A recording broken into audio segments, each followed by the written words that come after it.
good Wednesday morning. So glad that you're up with us here on 13 Sunrise. That's the Ric Flair theme song, isn't it? Mm-hmm. Yes. Earlier we heard from Booker T. And yeah, so good morning. Glad that you're up with us here on 13 Sunrise. We're still counting down to the Royal Rumble that is happening on Saturday when we'll have so many wrestling fans. Welcome to our city. Yes, yes. But for now, welcome to Sunrise. We are glad that you're up with us this morning. Yeah, and Chuck, of course, is here bringing us some great weather this week because, again, we mentioned temperatures are on the rise. And you also mentioned something a lot of us love is that the sun is starting to, and that makes a difference, doesn't it? Yeah, especially in January when we traditionally don't see a lot of sun.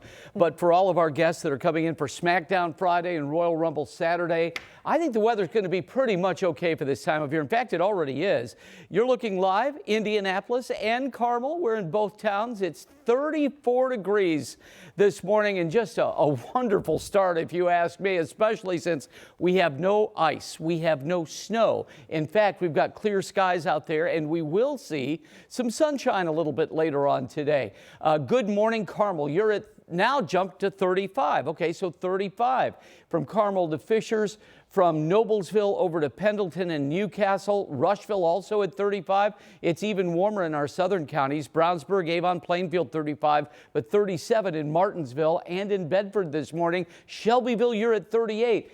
And if you're 37 or warmer, you're already at the average high for this time of year. What a wonderful way to start the day. Here in the city, we're now running 5 degrees warmer than we were at this time yesterday. That's a pretty good start. Now, yesterday, I know you don't believe it, but we had a tie for the warmest day of the year. We got up to 46. That wind really made it feel cool, but I think today we're going to be in the 40s as well. Jacket and sunglasses weather. We're going with a high of 47 here, 45 in Chicago, 53 in Louisville. And not only do we have a change in temperatures, we have some rain coming in. And we'll have a timeline for that in a few minutes. But boy, if we could just keep our fingers crossed and keep this traffic okay. It's been pretty good the past couple of days, hasn't it? Yeah, it really has been pretty quiet. So we'll start up on the northeast side of town. This is a look at 465 at 71st Street, where there have been some crews out doing a little bit of work as they're taking down that old bridge over 71st Street. That's 465 in those southbound lanes, but everything is kind of opened back up right now and everything is moving along without a delay. So that is some good news there. If you are traveling up that 465 corridor on the east side, looks pretty good. Only about a 1-minute delay, and coming down 69 south from Fishers to I-465, no delay. Thank you, Lindsay. Right now, there is a renewed push to crack down on those illegal street takeovers happening across Indiana. You can see in this video, we've highlighted this before, where a group of vehicles take over the city streets. They're driving erratically and doing donuts in the street. Police are now sounding the alarm about the dangers of that so-called spinning. IMPD Chief Chris Bailey is warning lawmakers about the dangers that these events pose. Our Matthew Foltz is taking a closer look at the new legislation addressing takeovers and the hurdle that it just passed. Good morning, Matthew.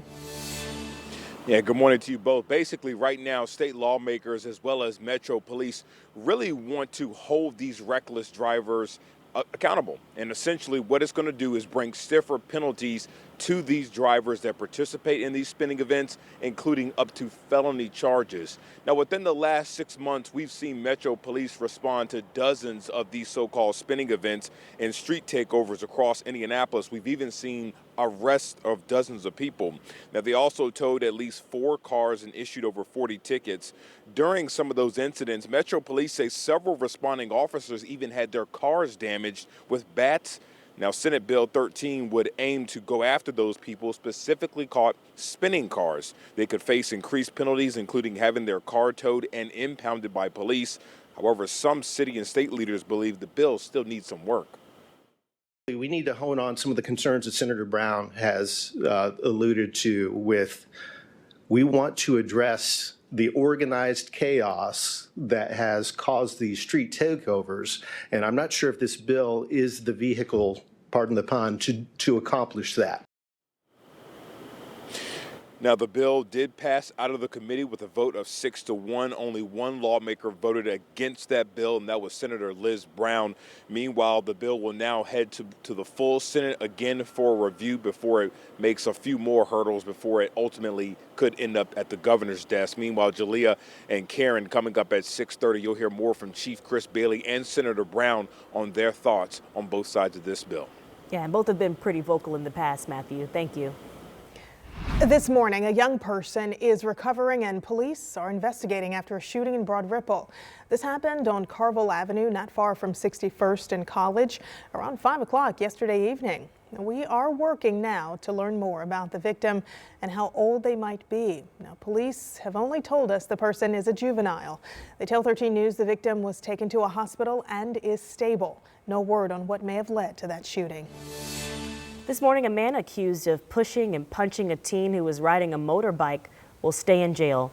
You may have seen this video. It was caught on doorbell camera near 56 and Emerson Way. Court documents say that Jason Harrell was allegedly upset by kids that have been riding motorized bikes on the sidewalks. Harrell can be seen on video punching and pushing that child. However, Harrell denies hitting that teenager.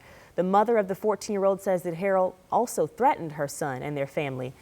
This morning, he is charged with intimidation and battery. The judge entered a not guilty plea on his behalf. He'll be in court sometime next month. An Indianapolis man under arrest after a Metro Police drug dealing investigation. Investigators say earlier this month they learned Matthew Dillon was selling large amounts of marijuana out of a home on Indy's northwest side. They then found nearly 50 pounds of raw marijuana, more than 400 THC vape cartridges, 4,500 rounds of live ammunition, 7 rifles and pistols, and nearly $47,000 in cash. Dillon faces charges of neglect of a dependent, dealing and possession of marijuana, as well as maintaining a common nuisance. Well, this morning, investigators are still working to determine what led to a shooting inside of a northern Indiana grocery store. It's a tragic story. We do have some new information to share with you this morning, as last night there was a vigil for the 2 people killed and the 2 officers injured. 19-year-old Anna Sue Rocha, an employee at Martin's Supermarket, was killed alongside a customer, 49-year-old Benjamin Jeffrey. The 2 Elkhart police officers, Corporal Paul Vandenberg and Patrolman Ethan Pasternak, were hurt during an exchange of gunfire with that suspect. The gunman was killed in the shootout. Right now, Governor Mike Braun says that Indiana will cooperate with the federal government to remove undocumented immigrants across the state. He signed an executive order directing law enforcement across the state to do so.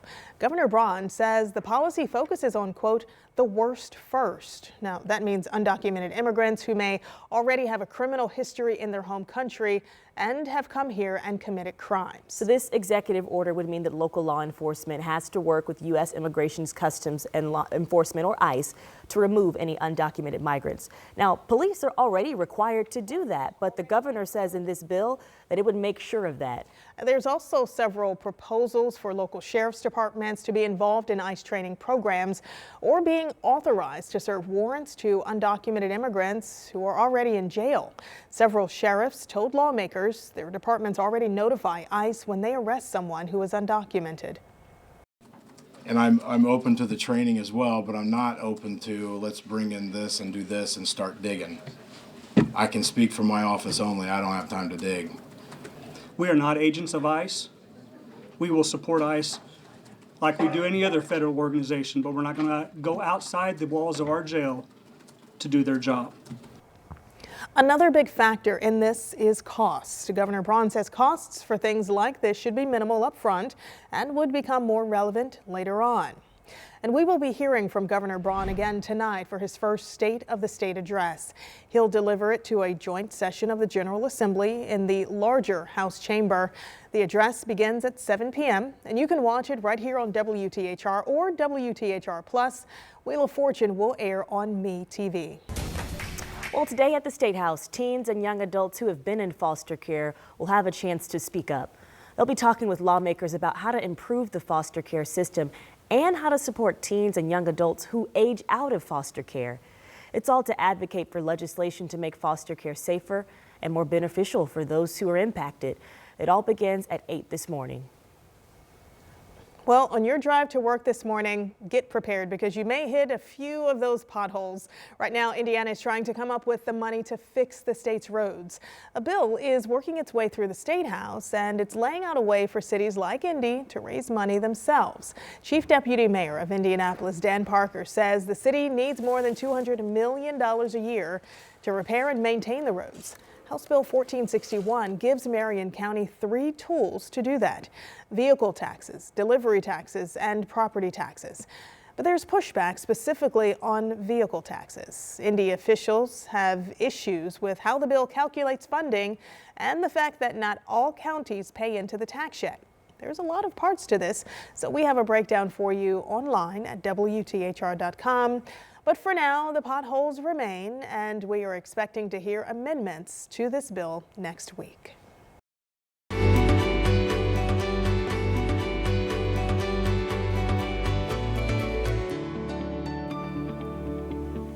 Well, this morning we are getting our first look at the 2025 Indianapolis Prize finalists. These 6 conservationists are leading the way in saving species around the world, from manatees to kangaroos to orangutans and elephants. Their work really spans all across the globe. So the Indianapolis Prize, which is now in its 20th year, is the world's leading animal conservation award. So the winner will be announced in May and receives $250,000 to continue their efforts. If you want to learn more about the finalists that you see here on your screen, we have more information at WTHR.com. Good morning, Chuck. Oh, congratulations to all of those folks, world-class people. Hey, we're going to keep it dry today, and we're going to keep it dry tomorrow. But look what happens Thursday afternoon into Friday. More than an inch of not snow, but rain. We're going to break down the timeline for the rain, the look at the big weekend coming up, too, in just a few minutes. This morning, the doomsday clock ticks closer towards midnight. Why scientists are pushing the time forward, and we'll explain some context for you at 6:45. This morning, there's a pause on a directive to freeze federal aid. The last-minute move to halt the order that created confusion across the states.